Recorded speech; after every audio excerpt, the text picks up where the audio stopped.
In the late 70s, you were the chief medical examiner for the city of New York. Right.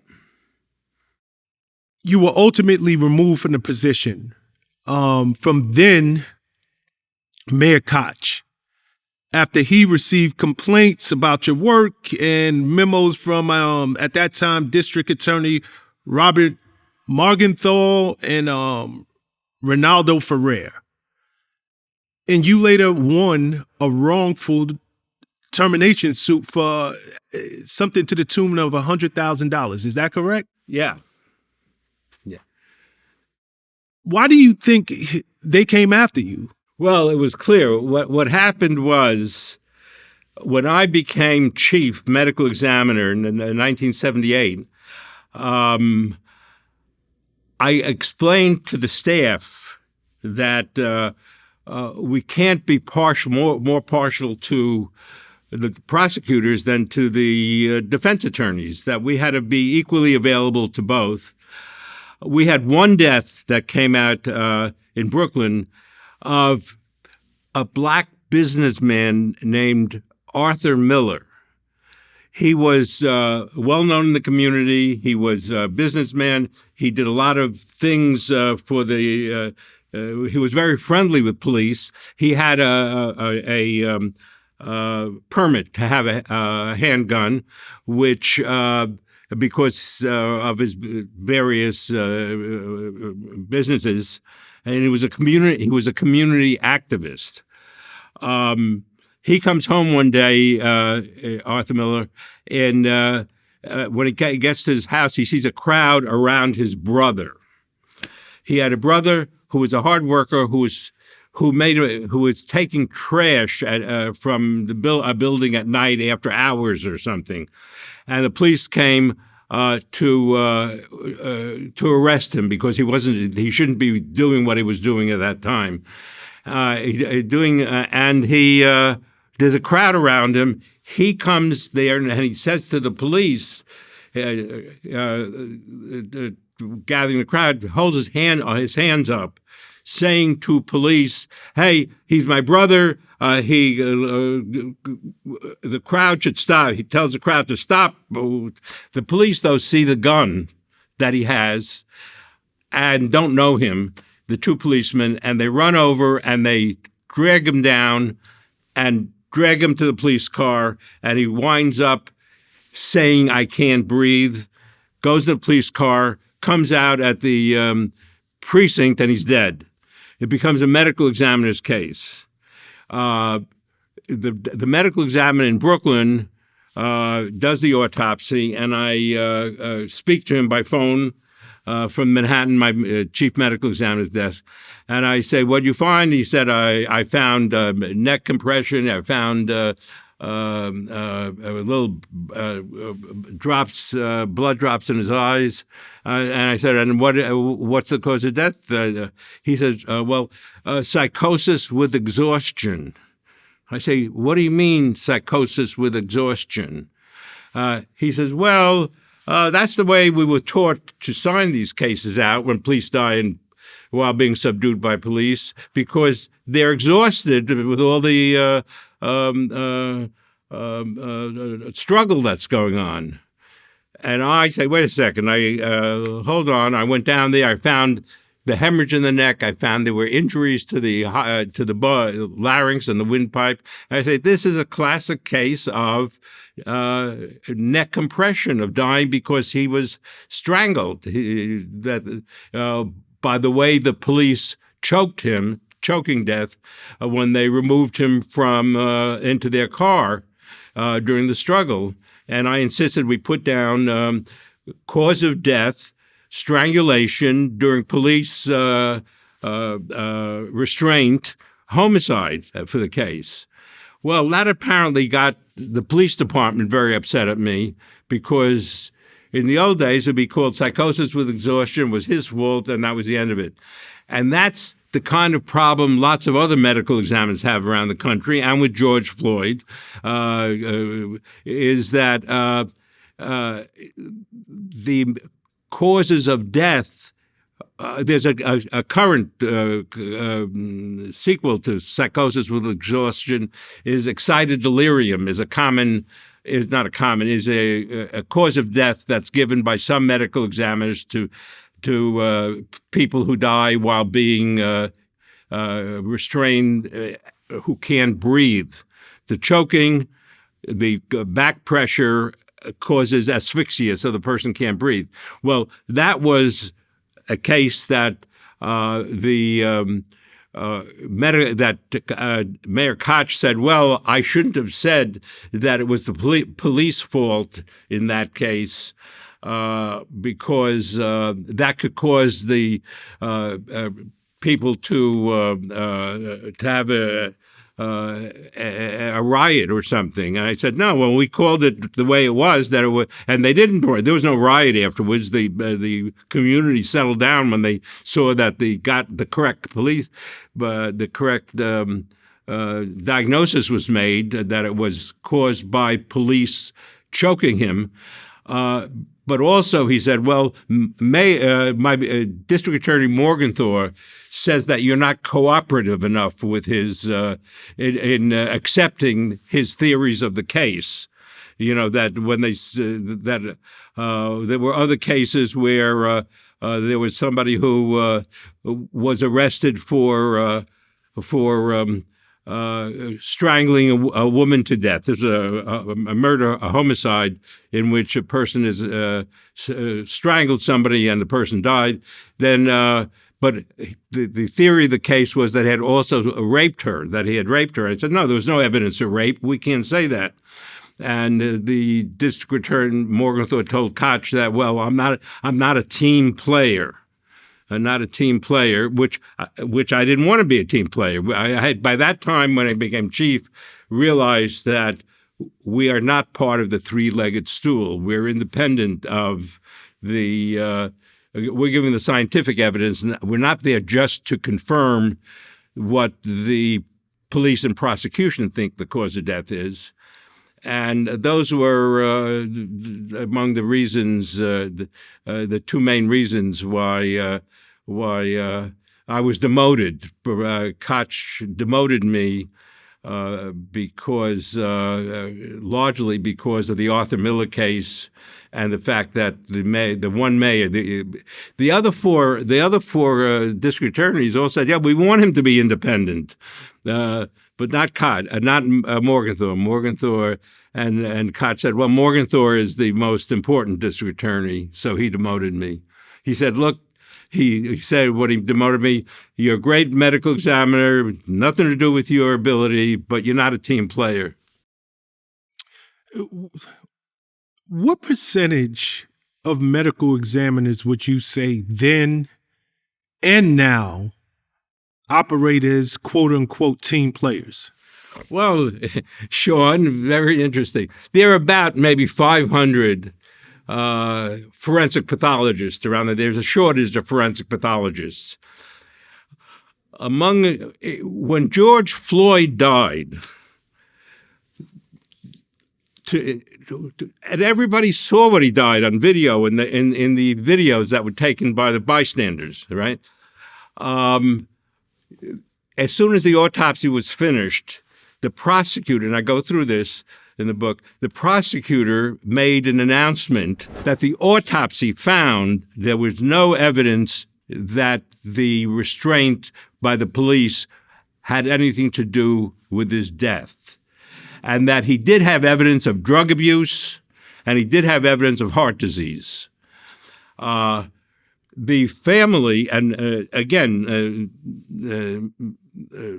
Ben Crump was the lawyer for the family, was outraged by it. They saw that this was not a drug overdose and this wasn't heart disease in the way he died and the way he was calling out 20 times or so for I can't breathe, I can't breathe. And that's why Crump again called me to come down there to do a second autopsy. And I and a very excellent forensic pathologist, Dr. Wilson did a second autopsy, and we confirmed absolutely that this was a death due to asphyxia on the second autopsy, that the restraint caused his death. The National Association of Medical Examiners, for which is what most forensic pathologists belong to, came out with a statement saying that the first autopsy is more important than the second autopsy and is more reliable, and that you can't rely on medical examiners who are hired by the family to do a second autopsy. Okay? So if we hadn't gone and done a second autopsy, there would have been a few months delay before the final cause of death would have been issued, and George Floyd's case would have just disappeared, in part, as many others, except for the community upset that had already been raised. If not, Sean, if not for those photographs taken by a 17-year-old girl that showed the horror and the joy, the horror of the incident and the joy of the police officer, that would have the medical examiner would have been a long time before issuing some kind of a statement about cause of death that would confirm that the restraint had nothing to do with it.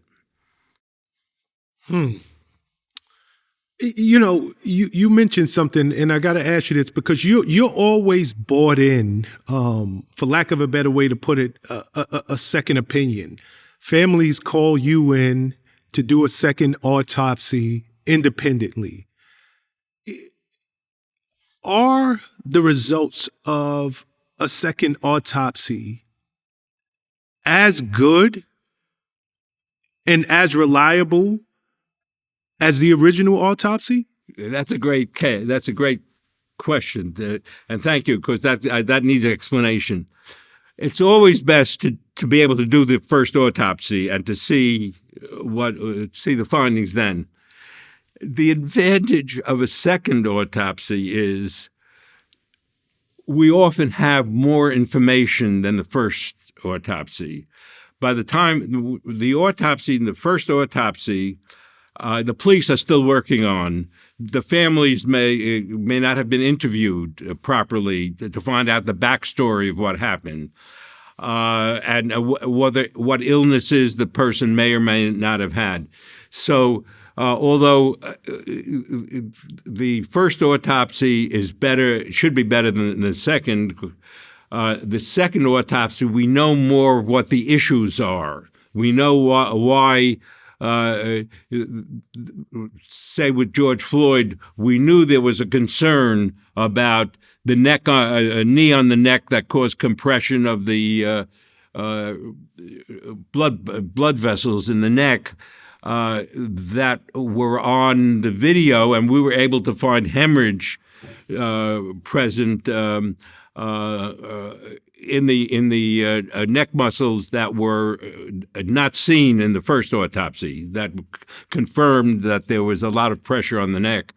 But the issues there are most of the time we do a second autopsy, it confirms what the first person did, but not with the police deaths. That is, most of second autopsies are done because of natural conditions that may have caused death, or that families don't believe that it's suicide when the medical examiner said so.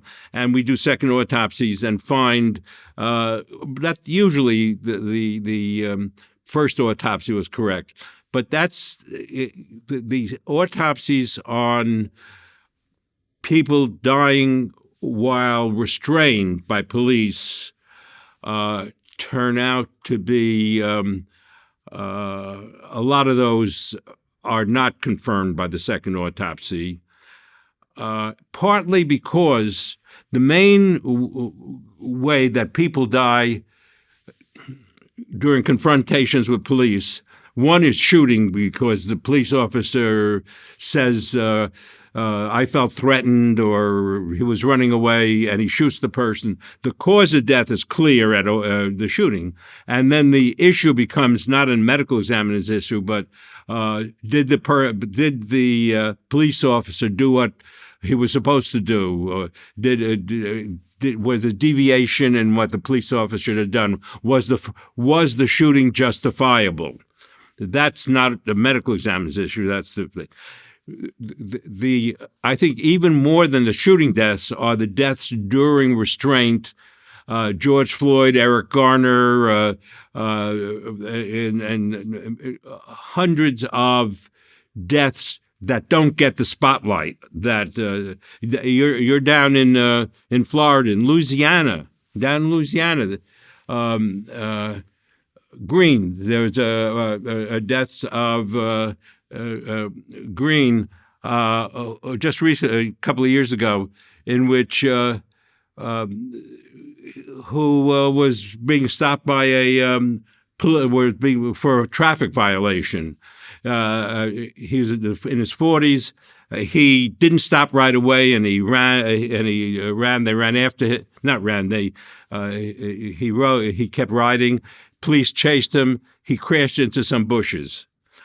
The autopsy, an autopsy was done. The family was given a death certificate that said cause of death, automobile crash, accident.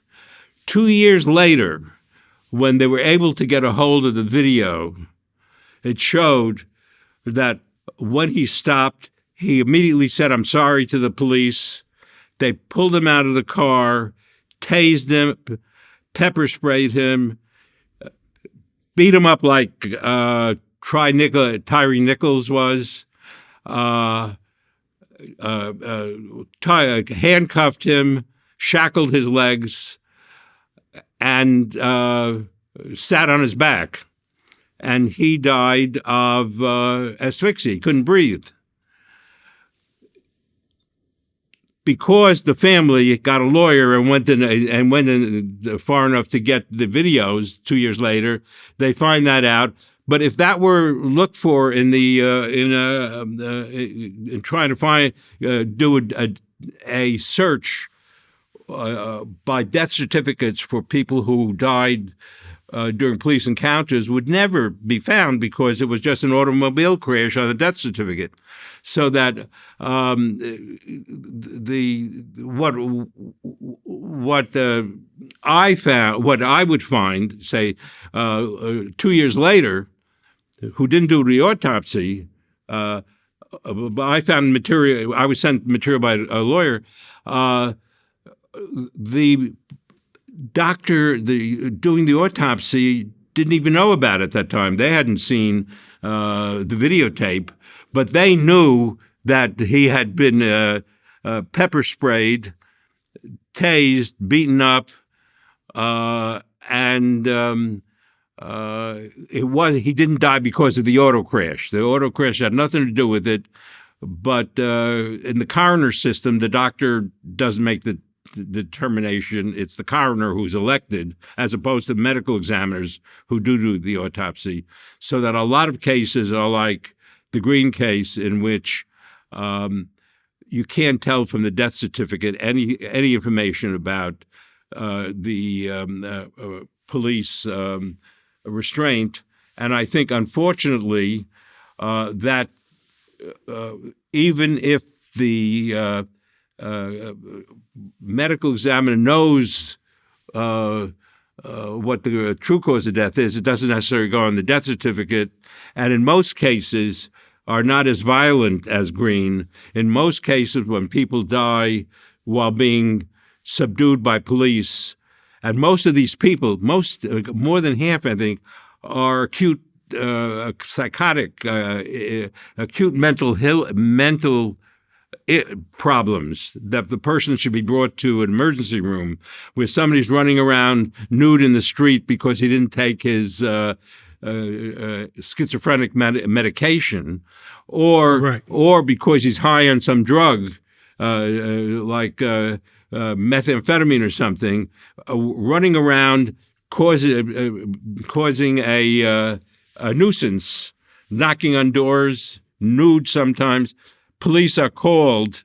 Instead of bringing the person to the hospital, they just say, hey, put your hands behind your back so I can handcuff you, is what police normally do. If the person is so out of it, he may not understand what the police officer is telling him. This is a mental health crisis, and it would be better if there were a mental health worker with the police on these calls. They know in advance that the EDP, emotionally disturbed person, there should be a mental health worker coming with the police, as some jurisdictions are now trying to do, to deal with the mentally ill people who don't understand what the police do, who get frightened by the police uniforms. And the police then now bring the person down to the ground so that they can put the handcuffs on his back from behind. And during the compression of the back, putting a knee in the back to get the wrists together in somebody who's struggling, is when the intestines are pushed upwards, the diaphragm is pushed up, and while I'm talking to you, Sean, our diaphragms are going up about 15 times a minute as we inhale and exhale. Inhale and exhale. If there's enough pressure on our back that pushes the intestines upward and the liver upward, the diaphragms can't go down. In order for us to breathe, as we're breathing, the diaphragms go down to suck air into the lungs. When the diaphragms don't go down, the person's trying to inhale can't, and that's why he says, I can't breathe. He says, I can't breathe because he can't inhale. And the police have the inaccurate information that if you say I can't breathe, that means you're breathing. If while I'm talking to you right now, I'm not breathing right now while I'm talking, and I'm talking. I can't breathe. I can't breathe. Eric Gardner couldn't breathe. George Floyd couldn't breathe. And the person dies because he can't breathe, because there's not enough oxygen going to his brain. He passes out. The handcuffs are then put on, and suddenly they realize that he's not breathing. He doesn't have a pulse because there's not enough oxygen in his system. And this is called, by many of my colleagues, unfortunately, still excited delirium, and not asphyxia homicide. Excited delirium natural.